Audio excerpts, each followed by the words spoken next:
ಕೇರಳ ಸಮಾಜಂ ಉಡುಪಿ ಇದರ ವತಿಯಿಂದ ತಮ್ಮ ಪ್ರಥಮ ಓಣಂ ಸಂಭ್ರಮಾಚರಣೆ ಭಾನುವಾರ ನಗರದ ಅಮ್ಮಣ್ಣಿ ರಾಮಣ್ಣ ಶೆಟ್ಟಿ ಸಭಾಭವನದಲ್ಲಿ ಅದ್ದೂರಿಯಾಗಿ ಜರುಗಿತು. ಕಾರ್ಯಕ್ರಮವನ್ನು ಉಡುಪಿ ಜಿಲ್ಲಾ ನ್ಯಾಯಾಧೀಶರಾದ ಕಿರಣ್ ಎಸ್ ಗಂಗಣ್ಣನವರ ಉದ್ಘಾಟಿಸಿ ಮಾತನಾಡಿ, ಕೇರಳೀಯರು ಇಂದು ತಮ್ಮ ಕಲೆ ಮತ್ತು ಸಂಸ್ಕೃತಿಯಿಂದಾಗಿ ಪ್ರತಿ ಪ್ರದೇಶದಲ್ಲಿ ಮನೆಮಾತಾಗಿದ್ದಾರೆ. ಅವರ ಶೈಕ್ಷಣಿಕ ಪರಿಶ್ರಮದ ಫಲವಾಗಿ ಇಂದು ದೇಶದ ಅತ್ಯುನ್ನತ ಸರಕಾರಿ ಹುದ್ದೆಗಳನ್ನು ಸಹ ಪಡೆಯುವಲ್ಲಿ ಶಕ್ತರಾಗಿದ್ದಾರೆ. ಓಣಂ ಹಬ್ಬ ಪ್ರತಿಯೊಬ್ಬರನ್ನು ಒಗ್ಗೂಡಿಸುವ ಹಬ್ಬವಾಗಿದ್ದು ಕೇರಳದ ವಿಶಾಲವಾದ ಸಂಸ್ಕೃತಿಯನ್ನು ಪ್ರತಿಬಿಂಬಿಸುತ್ತದೆ ಎಂದು ಶುಭ ಹಾರೈಸಿದರು.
Myself and my wife both are very happy and elated to be among you in the celebration of this occasion.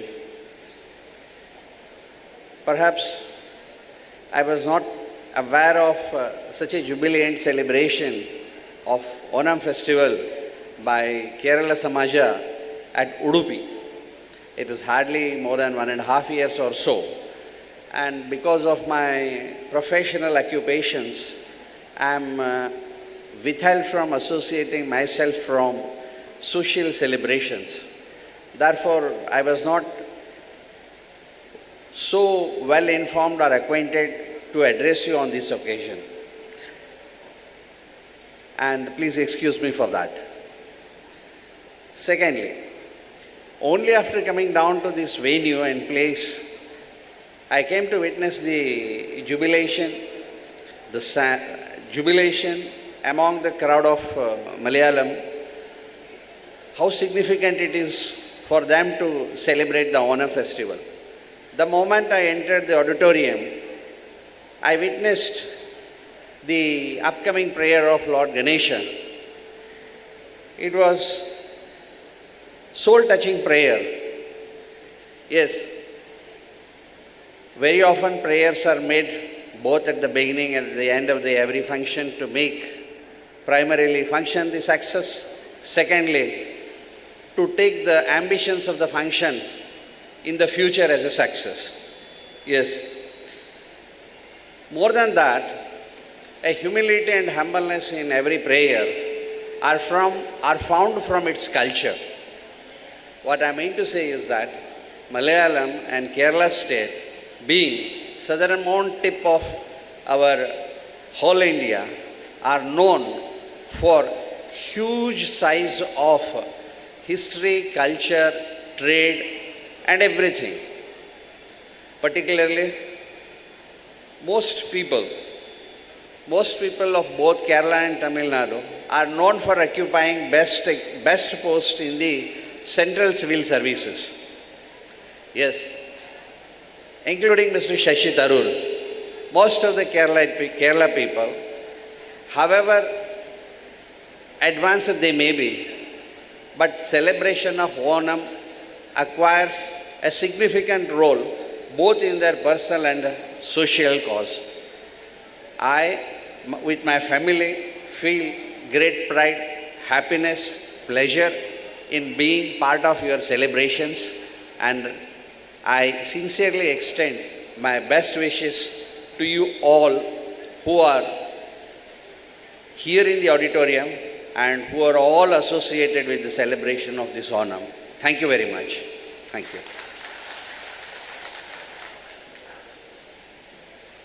Thank you, sir. We are delighted to have with us as chief guest ಕಾರ್ಯಕ್ರಮದಲ್ಲಿ ಮುಖ್ಯ ಅತಿಥಿಗಳಾಗಿ ಆಗಮಿಸಿದ ಉಡುಪಿ ಶಾಸಕ ಯಶ್ಪಾಲ್ ಸುವರ್ಣ ಮಾತನಾಡಿ, ಕೇರಳೀಯರು ತಮ್ಮ ಶ್ರದ್ಧೆ ಮತ್ತು ಪರಿಶ್ರಮದಿಂದಾಗಿ ವಿಶ್ವದೆಲ್ಲೆಡೆ ತಮ್ಮ ಛಾಪನ್ನು ಮೂಡಿಸಿದ್ದಾರೆ. ನಮ್ಮ ನೆರೆಯ ಕೇರಳ ರಾಜ್ಯ ಮತ್ತು ಕರಾವಳಿ ಜಿಲ್ಲೆಗೆ ಅವಿನಾಭಾವ ಸಂಬಂಧವಿದ್ದು ಹೆಚ್ಚಿನ ಸಂಖ್ಯೆಯ ಕೇರಳೀಯರು ಉಡುಪಿ ಮತ್ತು ದಕ್ಷಿಣ ಕನ್ನಡ ಜಿಲ್ಲೆಯಲ್ಲಿ ವಿವಿಧ ಕಾರಣಗಳಿಗಾಗಿ ನೆಲೆ ನಿಂತು ಇಲ್ಲಿನ ಆರ್ಥಿಕ, ಸಾಮಾಜಿಕ ಪ್ರಗತಿಗೆ ತಮ್ಮ ಕೊಡುಗೆಯನ್ನು ನೀಡುತ್ತಿದ್ದಾರೆ ಎಂದರು.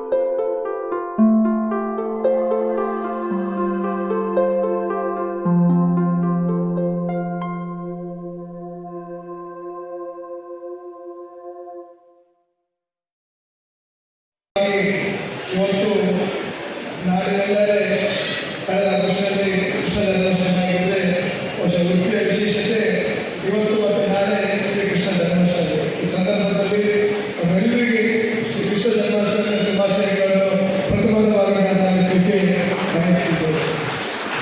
ಅದರ ಜೊತೆಗೆ ಬಹುಶಃ ಧರ್ಮಭೂಮಿಯನ್ನು ಬಿಟ್ಟು ಕರ್ಮಭೂಮಿಯಲ್ಲಿ ನಿಂತಿರುವ ಎಲ್ಲ ಕೇರಳ ಸಮಾಜ ಬಂಧುಗಳು ತನ್ನ ಸಮಾಜದ ಒಗ್ಗಟ್ಟು ನಮ್ಮ ಶಕ್ತಿ ಎಂಬ ರೀತಿಯಲ್ಲಿ ಇವತ್ತು ನಮ್ಮ ಓಣ ಹಬ್ಬವನ್ನು ಎಲ್ಲ ಸಮಾಜ ಬಾಂಧವರ ಜೊತೆಗೆ ಆಚರಿಸುವ ಮೂಲಕ ನಮ್ಮ ಶಕ್ತಿ ನಮ್ಮ ಒಗ್ಗಟ್ಟನ್ನು ತೋರಿಸಿಕೊಟ್ಟ ಎಲ್ಲ ಕೇರಳದ ಬಂಧುಗಳಿಗೆ ಓಣಂ ಹಬ್ಬದ ಶುಭಾಶಯಗಳನ್ನು ಈ ಸಂದರ್ಭದಲ್ಲಿ ಸಲ್ಲಿಸಲಿಕ್ಕೆ ಬಯಸಿದ್ದೇವೆ. ಬಹುಶಃ ಕೇರಳ ಯಾವ ರೀತಿ ದೇವಾಲಯಗಳ ನಗರ ಅಂತ ಕರೆಯಲ್ಪಟ್ಟು ಅದೇ ರೀತಿ ನಮ್ಮ ಅಭಿವೃದ್ಧಿ ದರ್ಶನಗಳನ್ನು ಕೂಡ ಕೇರಳಕ್ಕೆ ಯಾವುದೇ ರೀತಿ ಕಮ್ಮಿಲ್ಲದಲ್ಲಿ ನಮ್ಮಲ್ಲಿ ಕೂಡ ಭೂತಾನದಲ್ಲಿ ಆಗಾರದ ದೇವಾಲಯದಲ್ಲಿ ಪಂಚ ರೀತಿ ಬಹಳಷ್ಟು ಧಾರ್ಮಿಕ ಕಾರ್ಯಕ್ರಮಗಳು ಈ ಭಾಗದಲ್ಲಿ ಬರ್ತವೆ. ಬಹುಶಃ ಕರಾವಳಿಯ ಕೇರಳ ಇರ್ಬೋದು, ನಮ್ಮ ಕರ್ನಾಟಕದ ಕರಾವಳಿ ಬಹಳ ಹತ್ತಿರದ ಭಾವನಾತ್ಮಕ ಸಂಬಂಧ ಇರುವಂಥ ಇಲ್ಲಿದೆ. ಏಕೆಂದರೆ ಮಂಗಳೂರಿನಲ್ಲಿ ಅತಿ ಹೆಚ್ಚು ಕೇರಳದ ಜನರು ತನ್ನ ಬದುಕನ್ನು ಕಟ್ಟಿಕೊಂಡು ತನ್ನ ವಿದ್ಯಾಭ್ಯಾಸಕ್ಕಾಗಿರ್ಬೋದು, ತನ್ನ ಉದ್ಯೋಗಕ್ಕಾಗಿ ಇವತ್ತು ಉಡುಪಿ ಮಂಗಳೂರಿನಲ್ಲಿ ನೆಲೆಯೂರಿದ ಮಂಡಲಗಳು ಬಹಳಷ್ಟು. ಇವತ್ತು ಯಾವ ರೀತಿ ಕೇರಳದ ಬಂಧುಗಳು ಅಲ್ಲಿ ಕಳೆದ ಸಂದರ್ಭದಲ್ಲಿ 6 ಗಂಟೆಗಳ ತಪ್ಪಿಲ್ಲ ಕೇರಳದವರು ಕೈಗಾರಿಕೆ ಸೇರಿದ್ದಾರೆ. ಆ ದೇಶದ ಯಾವುದೇ ಮೂಲೆಗೆ ಹೋದರೂ ಕೂಡ ಅಲ್ಲಿ ಕೇರಳ ಹೋದರೆ ಕೇರಳ ಸಮಾಜ ಕೇರಳ ಬಂಧುಗಳು ಅಲ್ಲಿ ಕಾಣಲಿಕ್ಕೆ ಸಿಗ್ತಾರೆ. ಕೊಂಡು ಕೆಲಸ ಮಾಡುವಂಥ ವ್ಯಕ್ತಿತ್ವವನ್ನು ಕೇರಳ ಸಮಾಜವನ್ನು ಒಪ್ಪಿಕೊಂಡಿದ್ದಾರೆ. ಇವತ್ತು ಅತಿ ಹೆಚ್ಚು ವಿದ್ಯಾವಂತರ ರಾಜ್ಯ ಕೂಡ ಕೇರಳ. ಅತಿ ಹೆಚ್ಚು IAS IPS ಅಧಿಕಾರಿಗಳನ್ನು ಉನ್ನತ ಅಧಿಕಾರಿಗಳನ್ನು ಹೊಂದಿರುವಂಥ ಜಿಲ್ಲೆ ಕೂಡ ರಾಜ್ಯ ಕೂಡ ಕೇರಳ. ಆ ದೃಷ್ಟಿಯಲ್ಲಿ ಕೇರಳದ ಸಮಾಜ ಬಂಧುಗಳ ಕೊಡುಗೆ ಕೇವಲ ಕೇರಳಕ್ಕೆ ಮಾತ್ರ ಈ ದೇಶಕ್ಕೆ ಕೂಡ ಬಹಳ ಮಹತ್ವದ ಹೇಳಲಿಕ್ಕೆ ನಾನು ಬಯಸಿದ್ದೇನೆ. ಶಾಸಕರಾಗಿ ಕಾರ್ಯಕ್ರಮದಲ್ಲಿ ಭಾಗವಹಿಸಲಿಕ್ಕೆ ಬಹಳ ಸಂತೋಷ ಆಗ್ತದೆ. ಏಕೆಂದರೆ ಕೇರಳ ಮತ್ತು ನಮ್ಮ ಕರಾವಳಿಯ ಮೀನುಗಾರಿಕೆಗೆ ಬಹಳಷ್ಟು ಹತ್ತಿರದ ಸಂಬಂಧ. ನಮ್ಮೊಬ್ಬ ಮೀನುಗಾರ ಕುಟುಂಬದಲ್ಲಿ ಇಟ್ಟುಕೊಂಡು ದಿನನಿತ್ಯ ನಮ್ಮ ವ್ಯವಹಾರದಲ್ಲಿ ದಿನಕ್ಕೆ 5 ಗಾಡಿ ನೀರನ್ನು ಖರೀದಿ ಮಾಡಿ ಕೇರಳದ ಪಟ್ಟಣಕ್ಕೆ ನಾವು ಹೇಗೆ ಸರಬರಾಜು ಮಾಡುವಂಥ ಕೆಲಸವನ್ನು ಮಾಡ್ತೇವೆ. ಅದೇ ರೀತಿ ಕೇರಳದಲ್ಲಿ ನಮ್ಮ ಮೀನುಗಾರಿಕೆ ಕಡಿಮೆ ಆದ ಸಂದರ್ಭದಲ್ಲಿ ಕೇರಳದಲ್ಲಿ ಮೀನುಗಾರಿಕೆ ಖರೀದಿ ಮಾಡಿ ನಾವು ಇಲ್ಲಿ ಮಾರಾಟ ಮಾಡುವಂಥ ಒಂದು ವ್ಯವಸ್ಥೆ ಇದೆ. ಅದರಿಂದಾಗಿ ಕೇರಳದ ಜನರು ಮತ್ತು ನಮ್ಮ ಕರಾವಳಿ ಜನರು ನಮ್ಮ ವಿಶೇಷವಾಗಿ ನಮ್ಮ ಮೀನುಗಾರರು ಬಹಳ ಹತ್ತಿರದ ಒಂದು ಭಾವನಾತ್ಮಕ ಸಂಬಂಧ ಇಟ್ಟುಕೊಂಡಂಥ ಒಂದು ಸಂದರ್ಭ. ಇವತ್ತು ಓಣಂ ಹಬ್ಬವನ್ನು ಮೊನ್ನೆ ಆಗಿದ್ದು ಕೂಡ ಬಿಡುವಿಲ್ಲದ ಸಂದರ್ಭದಲ್ಲಿ ಬಿಡುವು ಮಾಡಿಕೊಂಡು ಅಧಿಕಾರದಿಂದ ನೀವು ಆಯ್ಕೆ ಮಾಡಿದ್ದೀವಿ. ಖಂಡಿತವಾಗಿಯೂ ಯಾವುದೇ ಒಂದು ಸಮಾಜದ ಏಳಿಗೆ ಮಾಡಬೇಕಾದ್ರೆ ಸಮಾಜದಲ್ಲಿ ಒಗ್ಗಟ್ಟು ಇರಬೇಕು. ಸಮಾಜದಲ್ಲಿ ಒಗ್ಗಟ್ಟನ್ನು ಮಾಡುವಂಥ ಒಂದು ನೇತೃತ್ವ ಬೇಕು. ನಳಿನ್ ಕುಮಾರ್ ಅವರು ಆ ಒಗ್ಗಟ್ಟನ್ನು ಮಾಡುವಂಥ ನೇತೃತ್ವದಲ್ಲಿ ಸಿಕ್ಕೋಗಿ ದೊಡ್ಡ ರೀತಿಯಲ್ಲಿ ಕಾರ್ಯಕ್ರಮಗಳಾಗಿ ಖಂಡಿತವಾಗಿಯೂ ಶಾಸಕರಾಗಿ ಮತ್ತೊಮ್ಮೆ ಈ ಕಾರ್ಯಕ್ರಮಕ್ಕೆ ಶುಭ ಹಾರೈಸುತ್ತಾ ಖಂಡಿತ ಕಾರ್ಯಕ್ರಮದ ಅಧ್ಯಕ್ಷತೆಯನ್ನು ಕೇರಳ ಸಮಾಜ ಉಡುಪಿ ಇದರ ಅಧ್ಯಕ್ಷರಾದ ಅರುಣ್ ಕುಮಾರ್ ವಹಿಸಿದ್ದರು. ಕಾರ್ಯಕ್ರಮದಲ್ಲಿ 2025ನೇ ಸಾಲಿನ ಜಿಲ್ಲಾ ಶ್ರೇಷ್ಠ ಶಿಕ್ಷಕಿ ಪ್ರಶಸ್ತಿ ಪಡೆದ ಸರಸ್ವತಿ ಟೀಚರ್, ದ್ವಿತೀಯ ಪಿಯುಸಿಯಲ್ಲಿ ವಾಣಿಜ್ಯ ವಿಭಾಗದಲ್ಲಿ 9ನೇ ರ್ಯಾಂಕ್ ಪಡೆದ ಬಿಬಿನ್ ಬಿಜೋಯ್, ಗಾಯನದಲ್ಲಿ ವಿಶೇಷ ಸಾಧನೆ ತೋರಿದ ವಿಷ್ಣು ನಂಬಿಯಾರ್ ಅವರನ್ನು ಗೌರವಿಸಲಾಯಿತು. 10ನೇ ಹಾಗೂ ದ್ವಿತೀಯ ಪಿಯುಸಿ ಪರೀಕ್ಷೆಯಲ್ಲಿ ಸಾಧನೆ ತೋರಿದ ವಿದ್ಯಾರ್ಥಿಗಳಿಗೆ, ಪೂಕಳಂ ಸ್ಪರ್ಧೆಯಲ್ಲಿ ವಿಜೇತರಾದವರಿಗೆ ಕಾರ್ಯಕ್ರಮದಲ್ಲಿ ಪುರಸ್ಕಾರ ನೀಡಲಾಯಿತು.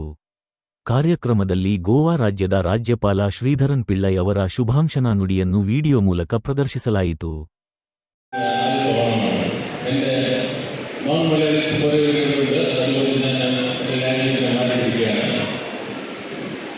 ಓಣಂ ಹಬ್ಬವು ಕೇರಳದ ನಾಡಹಬ್ಬವಾಗಿದೆ ಹಾಗೂ ಓಣವನ್ನು ಆಚರಿಸಿದ ಮನೆಗಳು ಯಾರು ಇರಲಿಲ್ಲ. ಯಾವ ಊರಲ್ಲಿದ್ದರು, ಯಾವ ದೇಶದ ಯಾವ ಮೂಲೆಯಲ್ಲಿದ್ದರು, ಇಲ್ಲ ಜಗತ್ತಿನ ಯಾವ ಮೂಲೆಯಲ್ಲಿದ್ದರು ಮಲಯಾಳಿ ಆದವ ಕೇರಳ ಓಣಂ ಹಬ್ಬವನ್ನು ಆಚರಿಸ್ತಾರೆ. ಅದು ಸಂದರ್ಭದಲ್ಲಿದ್ದರೂ ಆಚರಿಸ್ತಾರೆ ಅಂತ ಅನಿಸ್ತದೆ. ಏಕೆಂದರೆ ಓಣಂ ಹಬ್ಬದ ವೈಭವ ಆಗಿದೆ. ಇಲ್ಲಿ ಈ ಚಿಕ್ಕ ಜಿಲ್ಲೆಯಾದ ಉಡುಪಿಯಲ್ಲಿ ಇಷ್ಟೊಂದು ಸಂಖ್ಯೆಯಲ್ಲಿ ಮಲಯಾಳಿ ಸೇರಿ ಇಲ್ಲಿ ಗ್ಯಾದರಿಂಗ್ ಆಗಿದೆ ಅಂದರೆ ಓಣಂ ಹಬ್ಬದ ವೈಭವ ಎಷ್ಟಿದೆ ಅಂತ ನೀವು ಊಹಿಸ್ಬೋದು. ಈ ಓಣಂ ಹಬ್ಬವನ್ನು ಸೆಲೆಬ್ರೇಷನ್ ಮಾಡಲಿಕ್ಕೆ ನಮ್ಮೊಂದಿಗೆ ಹಗಲಿರುವುದರಿಂದ ಎಲ್ಲ ಎಕ್ಸಿಕ್ಯೂಟಿವ್ ಮೆಂಬರ್ಸ್ಗೆ ನನ್ನ ವೈಯಕ್ತಿಕ ಧನ್ಯವಾದ ತಿಳಿಸ್ತೇನೆ. ಎಲ್ಲ ಸಮಾಜ ಮೆಂಬರ್ಸ್ ಕೂಡ ತುಂಬ ಕಷ್ಟಪಟ್ಟು ಈ ಪ್ರೋಗ್ರಾಮನ್ನು ಮಾಡಿದ್ದೇವೆ.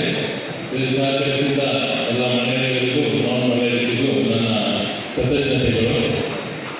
ಮಾಹೆ ಸಂಸ್ಥೆಯ ಪ್ರೊಫೆಸರ್ ಸಾಬು ಕೆಎಂ ಸುವರ್ಣ, ಖ್ಯಾತ ಸಿನೆಮಾ ತಾರೆಯರಾದ ವಿವೇಕ್ ಗೋಪನ್, ಸೀಮಾಜಿ ನಾಯರ್, ಕಾರ್ಯದರ್ಶಿ ಪ್ರಶಾಂತ್ ಕುಮಾರ್, ಆಚರಣಾ ಸಮಿತಿಯ ಸಂಚಾಲಕಿ ಬಿನ್ಸಿಮ್ ಎಂ ಜಾರ್ಜ್ ಹಾಗೂ ಇತರರು ಉಪಸ್ಥಿತರಿದ್ದರು.